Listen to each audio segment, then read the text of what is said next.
Welcome back to Fox 43 AM Live.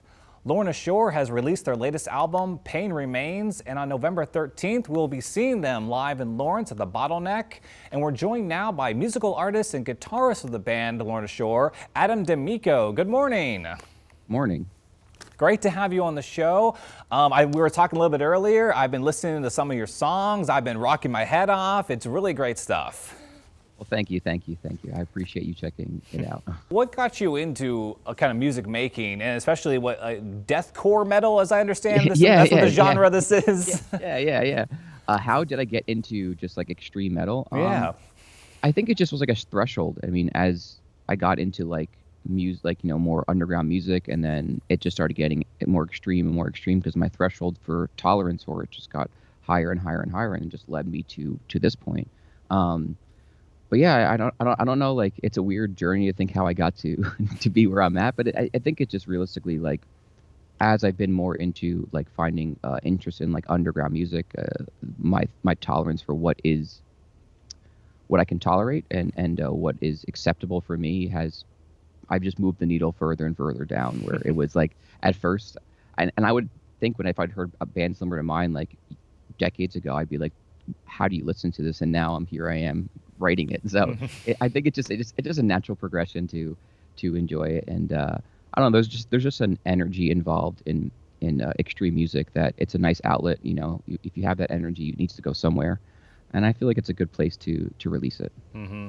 Yeah, and actually growing up, I'm just curious, who were the bands that you were listening to that kind of inspired you along this path?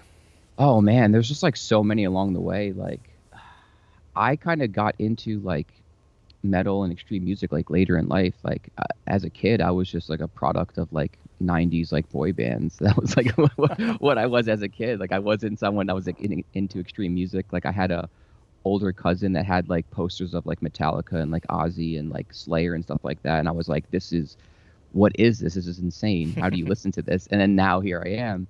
But so I never was really into that until like later in life. And it just kind of started with like more like emo bands like My Chemical Romance and like Census Fail and Thursday and a lot of bands from New Jersey, and then it kind of progressed into just like more extreme metal bands, and then now it's like at a point of just like being into these just older European like black metal and death metal bands, and like bands like there's bands called like Behemoth, Dark Funeral, Necrophagist. Black Dahlia Murder has been a huge influence of mine. Just a lot of different bands, because the cool thing about nowadays is that you can find music anywhere. You don't need to be located to a certain area just to find what's in your area. You can just use the internet and you can find about some obscure band or some band you would never know about that exists far away from where you live. Definitely, yeah. I think that's probably my favorite thing about the internet. As terrible as it can be, you can find some like low-level bands and and all kinds of artists out there, and it's an amazing tool. I mean, that's how we made it. I mean, that's how we made it out of New Jersey, was the fact that we were just a small band and used the internet to our advantage, and it was a tool that people from different parts of the country or the world, found out about our record. So it has its pros, it has its cons, but I mean, if we look at the pros and the things that we can do with it, it's productive, I would say. But yeah, it's been an evolution of what I've enjoyed across the process. But yeah, it started out as being into 90s boy bands. The gateway drug right there, 90s boy bands. Yeah. NSYNC is a gateway drug. Be careful about Justin Timberlake. And speaking of, you came out of New Jersey. Just where all have you toured so far? You've seen the world at this point, I believe. As we were talking a little bit earlier, you're almost confused. Yeah, a huge portion of the world. We just got back from Europe 2 weeks ago. That's our like fourth time there. We've toured the States extensively, hoping to go to other parts of the world like South America and Asia and Australia and stuff like that. Those are some of the places we haven't been. So we just have been mostly like in North America and like in the States, and then in a lot of Europe. But yeah, I mean, the sky's the limit. It seems like it's not a matter of does anyone want us there? It's just a matter of like, when can we get there? So, and I would just love to hope to just have our music bring us to places that people take time off from work to go visit. Exciting stuff. And outside of Lorna Shore, what do you get up to? 'Cause I understand you like to teach guitar. Is that right? Yeah, so I was teaching a lot of guitar. Currently now I can't just because like this has just consumed my life. But I mean, outside of music, like I'm a pretty just homebody person. Like I just like going to the gym, playing video games, reading books. Like I'm pretty simple. Just I don't know. Maybe it balances the extreme side of our music. I just live a very simple, very basic life of just working out, reading a book, and getting lost in a video game. I'm a very simple, everyday person. It's been an amazing couple of years for you guys. Your EP and Our Return to Nothingness blew up like across social media and TikTok, I believe. You guys had some roster changes in the band. Yeah, how is everything feeling now?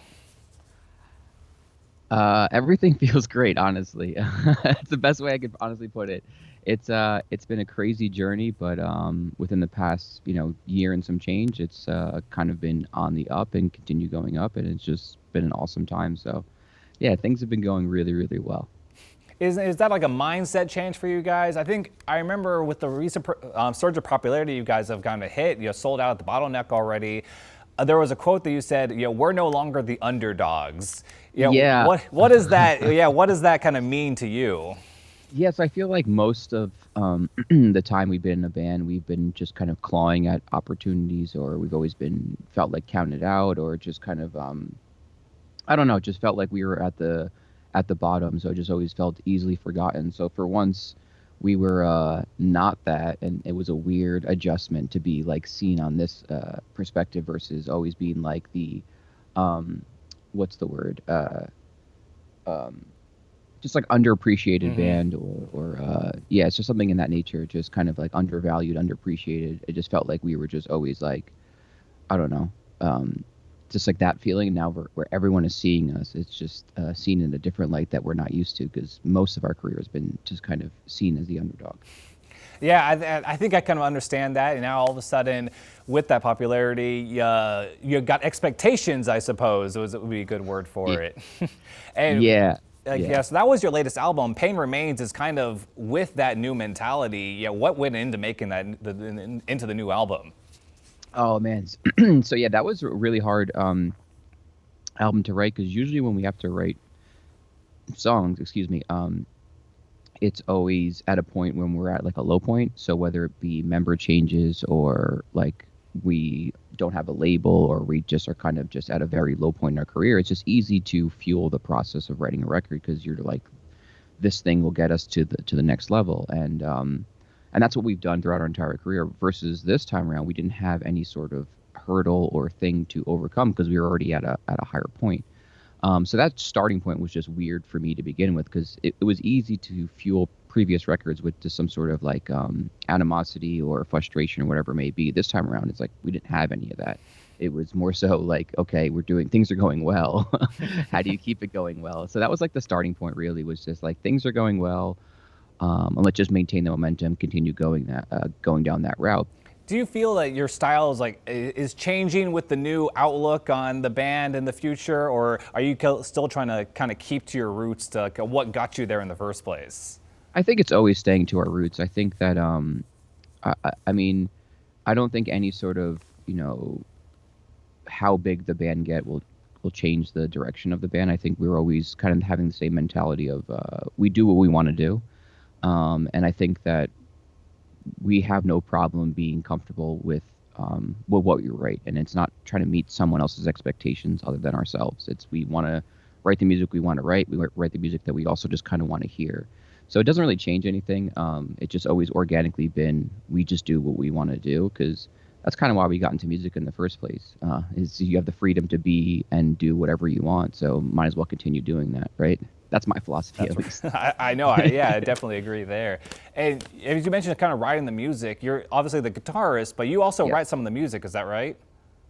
Yeah, so a lot of the music comes from me. I'm kind of the vision behind it all, and I just kind of come up with all the themes, the ideas, the direction of it. But it's definitely very much a collaborative process. I'm just probably the funnel for everyone's thoughts, and I just kind of, it filters through me. And I'm the funnel and the vessel, if you will. So yeah, that's kind of really where it is. It's just, it starts just kind of, what I'm looking to do, kind of what ideas I have. We discuss as a band what we want to do, and then just kind of take it from there. But yeah, it's a lot of it starts with me, and then it just kind of grows outwards to bringing in other people in the band, and then you have a finished product that everyone gets to, listen to and see what they like or don't like, and then we just discuss it democratically, and sometimes it goes over really well and sometimes it doesn't, but that's kind of part of the process. It makes it enjoyable. Well, Adam, hey, thank you so much for joining us today. This has been a pleasure. I'm certainly looking forward to your concert, and I hope, the future is boundless for you guys. I can't wait to see what you guys do next. Thank you so much. I appreciate you. And everybody, be sure to check out Pain Remains, available now on Spotify, Apple Music, YouTube, and more. And you can find Lorna Shore across social media, and also check out adamdemicco.com to find out more about him. Adam, thank you again, and have a great show in Lawrence at the Bottleneck. Thank you so much.